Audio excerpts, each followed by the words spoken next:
अवधूत चिंतना श्री गुरुदेव दत्त स्वामी महाराज की जय। छत्रपती शिवाजी महाराज की जय। श्री स्वामी समर्थ। आज स्वामी चरित्रातला दुसरा अध्याय माझ्या तोडक्या मोडक्या भाषेमध्ये जेवढं समजेल तेवढं समजून सांगण्याचा मी प्रयत्न करणार आहे। स्वामी चरित्र हे अथांग महासागर आहे। आपण किती जरी स्वामी चरित्र वाचलं, आपण आयुष्यभर जरी स्वामी चरित्र वाचलं तर आपल्या बुद्धीला कळणार नाही कळणार। खूप जण नुसते बोट फिरवणार, नुसतं डोळ्याने स्वामी चरित्र वाचणार, तर कधीही आयुष्यात आपल्याला स्वामी चरित्र कळणार नाही।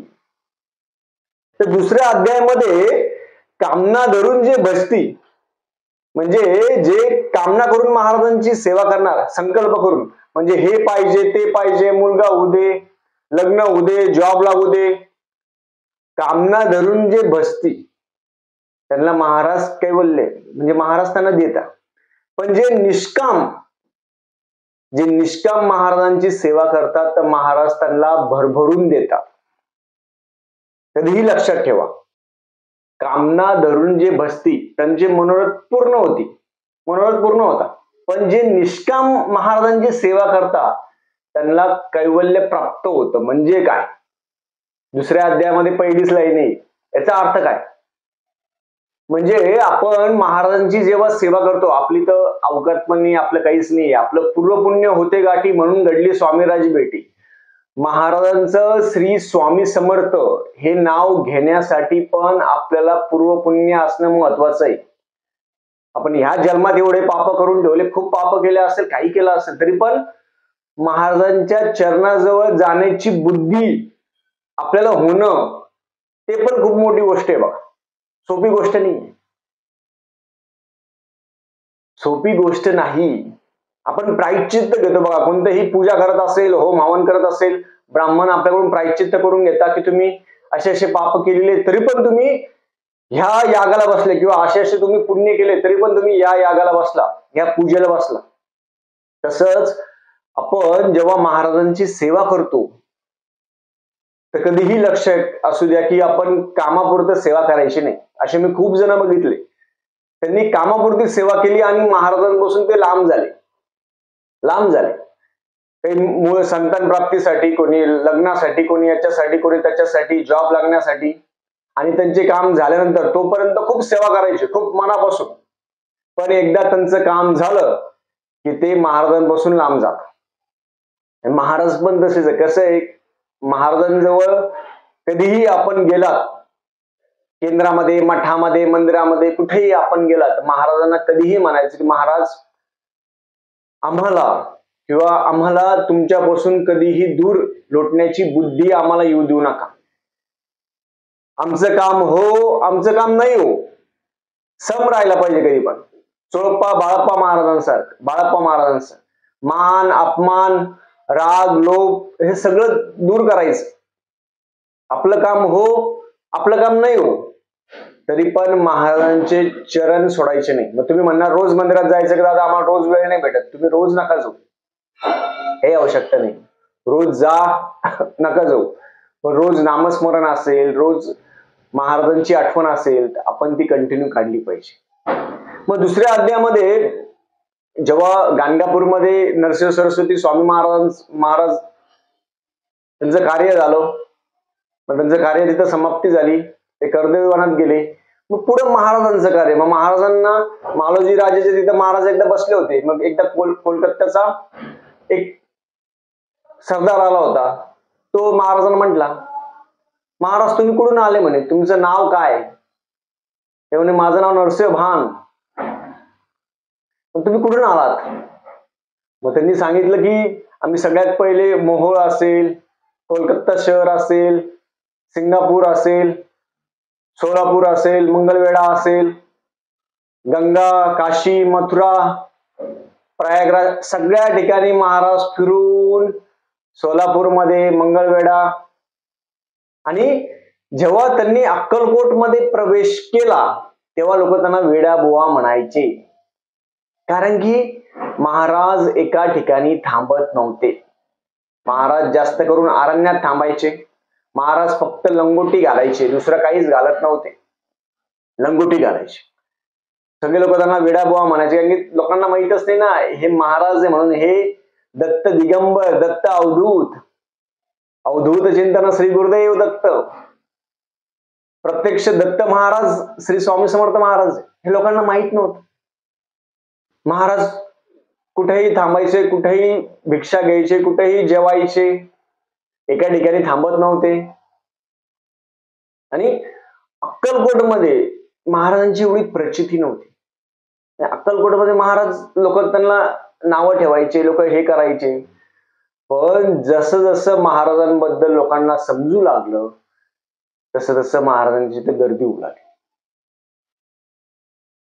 महाराज काही बोलायचे नाही, महाराज गोट्या खेळायचे, लहान लहान मुलांसोबत गोट्या खेळायचे, हे करायचे, शांत राहायचे.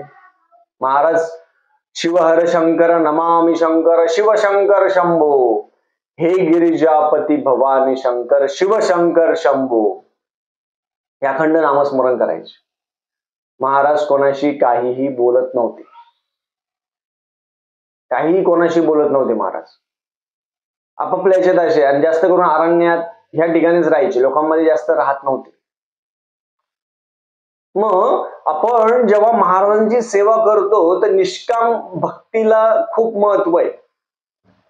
सकाम भक्ती, निष्काम भक्ती. सकाम भक्ती म्हणजे तुम्ही काही मागण्यासाठी सेवा करताय, काही मागण्यासाठी तुम्ही संकल्पयुक्त पारायण करताय, हे उद्या ते उद्या ते उद्या ते उद्या, हे फक्त तेवढं तुम्हाला फळ भेटेल आणि तुम्ही बाजूला व्हाल. पण आयुष्यभरामध्ये, आपल्या पूर्ण आयुष्यामध्ये जर तुम्हाला सगळं भेटलं, तुम्हाला बाळ भेटलं, संतान असेल, जॉब असेल, लग्न असेल, सगळं भेटलं, तरी पण माणूस सुखी नसतो.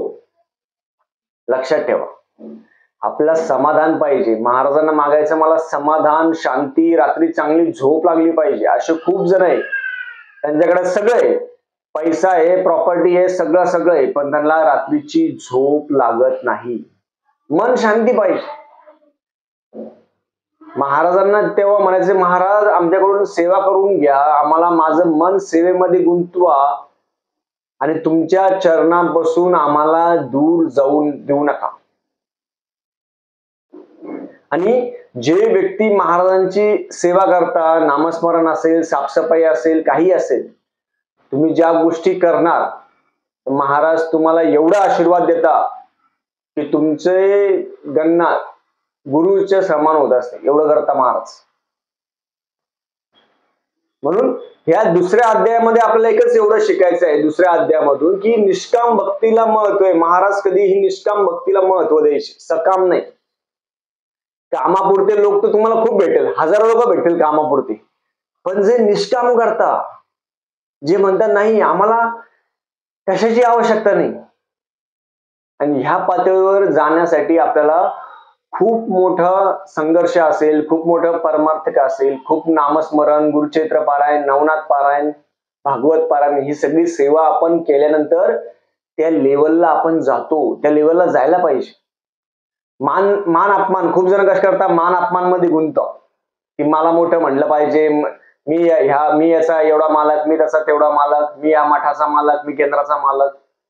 तसं मालक बिलक कुछ नाही. मालक एकच, दत्त महाराज, स्वामी महाराज. तुमच्यासारखे किती जण आले आणि किती जण गेले, कोणाचा भरोसा नाहीये. म्हणून आपण आपल्या आयुष्यामध्ये शांत चित्ताने विचार करावा.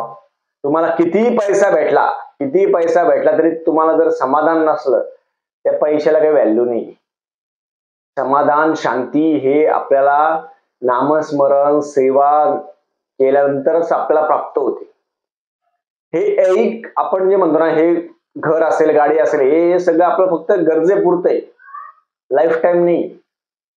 लाईफ टाईम त्याचा वापर पण होत नाही. जोपर्यंत एक काळ असतो, काळ तरी संपतो, नाही तर माणूस तरी संपतो.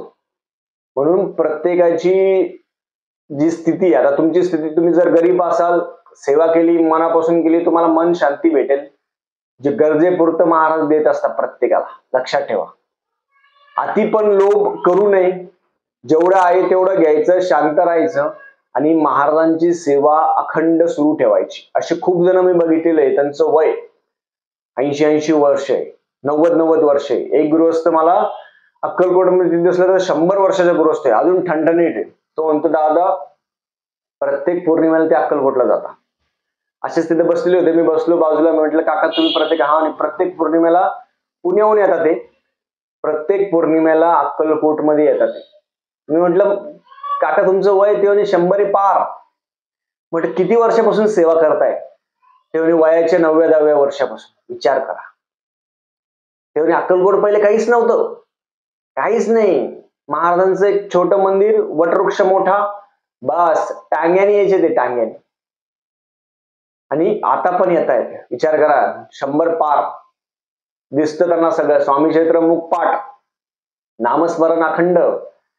मी म्हटलं काका महाराजांनी तुम्ही इतके वर्ष येताय, तर महाराजांनी तुम्हाला काय दिलं? आपण विचारतो ना सहज, आता कोणी जर भेटला, खूप सेवेकरी खूप मोठा असेल, आपण विचारतो ना तुम्ही काय सेवा करता, महाराजांचे अनुभव सांगा, हे सांगा. ते म्हटले बाळा जे मी इथं बसलेलो आहे ते महाराजांमुळे बसलेलो आहे. विचार करा, 100 वर्ष, आपण किती वर्ष जगणार आपल्यालाच माहित नाही आजकाल.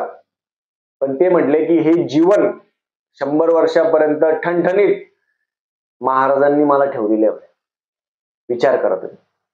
म्हणजे जे निष्काम करतात त्यांच्यासाठी कैवल्य प्राप्त, म्हणजे महाराज त्यांच्यासाठी धावून येत असतात. महाराजांचं लक्ष असतं. जो व्यक्ती निष्काम सेवा करतो, जो व्यक्ती निष्काम करतो, काही महाराज काही नको मला फक्त तुम्हीच पाहिजे, अशा व्यक्ती जो सेवा करतो ना, त्या व्यक्तीच्या पाठीशी महाराज सदैव असतात. तुम्ही नुसतं मनात म्हणा ही इच्छा ती इच्छा पूर्ण होईल, फक्त स्वतःपुरतं नाही पाहिजे. तर त्यांना विचारलं मी महाराजांनी काय दिलं? ते म्हणजे महाराजांनी हे जीवन आहे, हे माझं आरोग्य आहे, हेच महाराजांनी मला दिलं होतं. आणि असंच मला अक्कलकोटमध्ये मरण यावं. म्हणजे बघा किती मोठं भाग्य ह्या वयामध्ये. म्हणून आपण कधीही लक्षात ठेवा की संकल्पयुक्त सेवा आपण करणार, तेवढ्यापुरतं तेवढा, जास्तच गोष्टी मागण्याच्या फंदात पडायचं नाही. नामस्मरण अति जास्त करायचं. जेवढं नामस्मरण करणार तेवढं आपल्या व्याधी आधी जे असेल ते सगळं निघून जाईल. जे आपले कर्म आहे आपले, ते भोगावंच लागणार आहे आपल्याला, ते इथंच भोगावं लागणार आहे आपल्याला. म्हणून ते कर्म भोगायची ताकद महाराज आपल्याला देत असतात. म्हणून त्याच्यामुळे काळजी करायची नाही, ताण घ्यायचा नाही, मनापासून आपण सेवा करावी. झालेली सेवा मी महाराजांच्या रुजू करतो. श्री स्वामी समर्थ.